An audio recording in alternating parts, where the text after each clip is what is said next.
मेवात में जो आज कल मेवात का इलाका पिछड़ा हुआ है, इसके बारे में हम लोग ये समझते हैं कि इसके लिए सरकारें कसूरवार हैं। हालांकि ऐसा नहीं है। सरकार कसूरवार नहीं है, ना इसमें कोई हिंदुओं का कसूर है, ना किसी और ज़ाति धर्म का कसूर है। इसके खुद जिम्मेदार हम खुद हैं। हमारे बच्चे तालीम हासिल नहीं करेंगे, पढ़ेंगे नहीं, स्कूल जाएंगे नहीं, न मदरसा जाएंगे, तो कौन नौकरी देगा? अनपढ़ लोगों को कौन डिग्री देगा? कौन उनको काम पे रखेगा?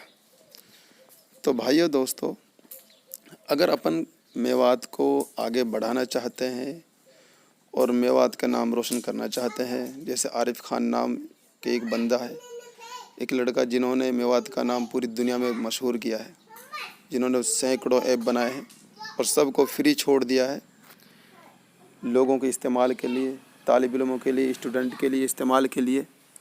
तो इस तरह का काम हमको करना पड़ेगा। अब वो अनपढ़ तो है नहीं जिन्होंने इतना बड़ा काम किया है, उन्होंने पढ़ाई लिखाई की है, इतने टेक्नोलॉजी में तब जाकर वो आगे बढ़े हैं, जिनका नाम जापान और पूरी दुनिया में हमारे देश के प्रधानमंत्री खुद मोदी जिनकी तारीफ़ कर चुके हैं। तो ये पढ़ाई लिखाई से सब आगे बढ़े हैं।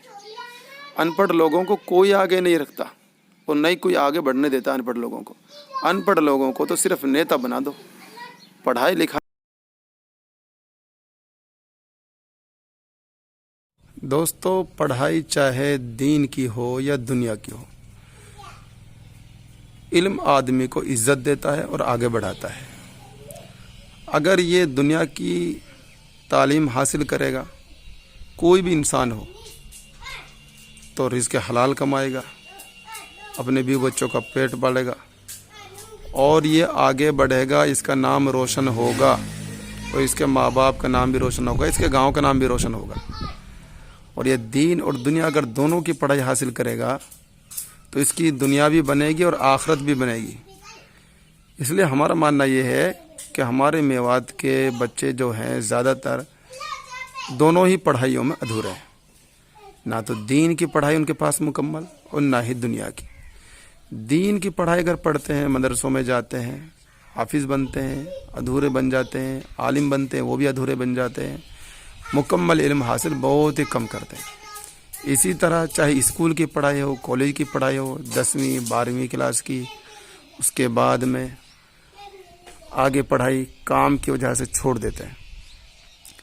इसलिए भाई दोस्तों, बुजुर्गों और साथियों, नौजवानों, अगर हमको अपने मेवात को आगे बढ़ाना है और दुनिया के साथ कंधा से कंधा मिलाकर चलना है, तो चाहे हमको भीख मांग मांग कर अपने बच्चों को पढ़ाना पड़ जाए, हम अपने बच्चों को तालीम दिलाएं।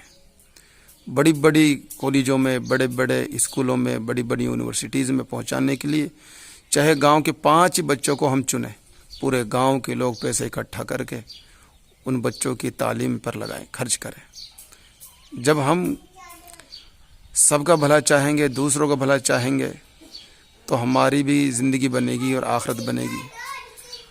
और अगर हम सिर्फ यही ऐसे ही रहे कि भाई सरकार कसूरवार है, सरकार ज़िम्मेदार है, या फिर हम ये समझते रहे कि भाई हमको तो ये लोग नौकरी देना ही नहीं चाहते, ऐसा कुछ नहीं। हर आदमी अपने हुनर की वजह से, हुनर के दम पर आगे बढ़ता है। कोई किसी को कितना ही पीछे करना चाहे, फिर भी वो आगे बढ़कर रहेगा। इसलिए हम पहले तालीम के मैदान में बाजी मारें, फिर हमको इंशाअल्लाह कोई नहीं रोक सकता। तो उम्मीद है कि मेरी ये बातें आपको पसंद आएंगी।